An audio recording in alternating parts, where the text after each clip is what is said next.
letter that Comey, now you remember what this was. Comey had closed the investigation into Hillary Clinton's abuse of the private email server. She hadn't been indicted, but now then he said, oh, we found more on Anthony Weiner's computer. We found more emails. I'm going to have to go. And he wrote a letter to Congress telling them that he had to go and look at what this was.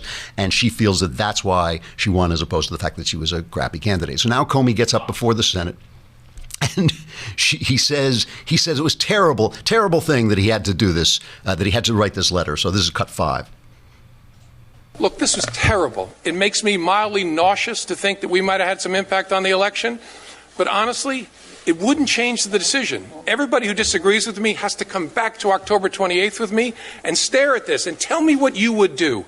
Would you speak or would you conceal? And I could be wrong, but we honestly made a decision between those two choices that even in hindsight, and this has been one of the world's most painful experiences, I would make the same decision. See, now, here's the thing, though. It's not about going back to October 28th. It's about going back to July 5th. That was where protocol was completely shattered. That was when he got up.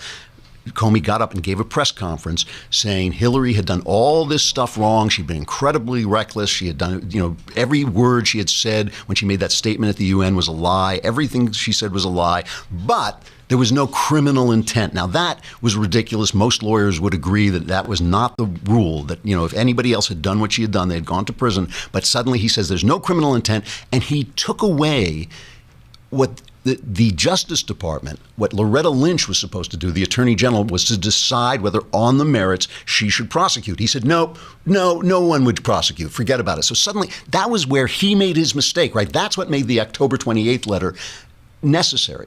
So let's find out. Let's go back and look at why he did this. And this, to me, was the headline right here. This is number 6. The credibility and the integrity of the criminal justice process, that the American people believe it to be and that it be, in fact, fair, independent, and honest. And so what I struggled with in the spring of last year was, how do we credibly complete the investigation of Hillary Clinton's emails if we conclude there's no case there? The normal way to do it would be to have the Department of Justice announce it. And I struggled as we got closer to the end of it.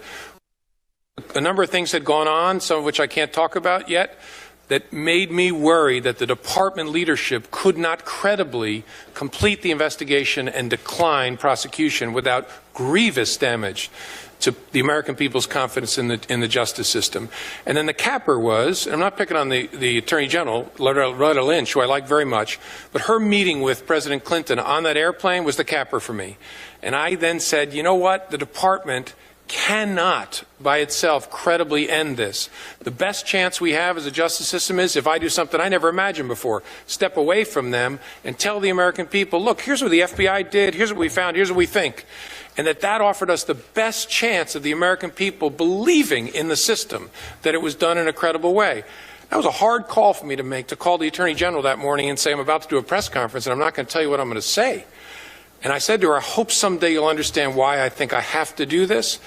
But look, I wasn't loving this. I knew this would be disastrous for me personally, but I thought this is the best way to protect these institutions that we care so much about. And having done that, and then having testified repeatedly under oath, we're done, this was done in a credible way, there's no there, that when the Anthony Weiner thing landed on me on October 27th, and there was a huge, this is what people forget, new step to be taken, we may be finding the golden missing emails that would change this case. If I were not to speak about that, it would be a disastrous, catastrophic concealment. There is the head of the FBI telling the Senate that he came out. First of all, he's a total drama queen, so I'm not letting him off the hook. I'll get back to that in a minute. This is not about letting Comey off the hook.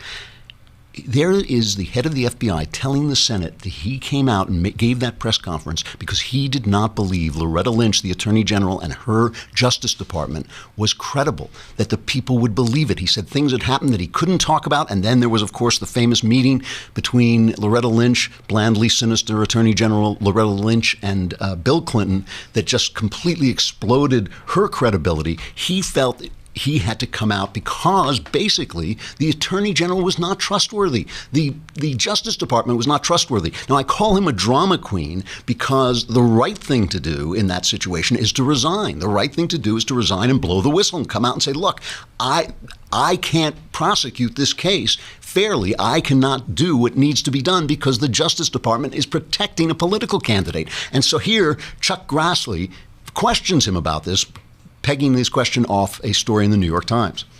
The New York Times recently reported that the FBI had found a troubling email among the ones the Russians hacked from Democrat operatives. The email reportedly provided assurances that Attorney General Lynch would protect Secretary Clinton by making sure the FBI investigation, quote unquote, didn't go too far. How and when did you first learn of this document? Also, who sent it and who received it? That's not a question I can answer in this forum, Mr. Chairman, because it would call for a classified response. I have briefed leadership of the intelligence committees on that particular issue, but I can't talk about it here. You can expect me to follow up with you on that point. Sure. You can cut it there. It goes on and on with Comey saying he's not going to talk about whether there was an email saying that was hacked by, WikiLeaks, saying that Loretta Lynch was going to protect Hillary Clinton and keep this investigation from going too far. What was exposed yesterday, the narrative that was exposed yesterday, was a drama queen FBI guy reacting to an attorney general and a Justice Department under the Obama administration so corrupt that he couldn't do his job. He didn't react in the right way, but Hillary Clinton is essentially complaining that she lost the election because she was so corrupt that the FBI dropped the ball on how corrupt she was. I mean, that was the story. That was the story. And I think if there were still investigative reporters, that would be the story they were covering.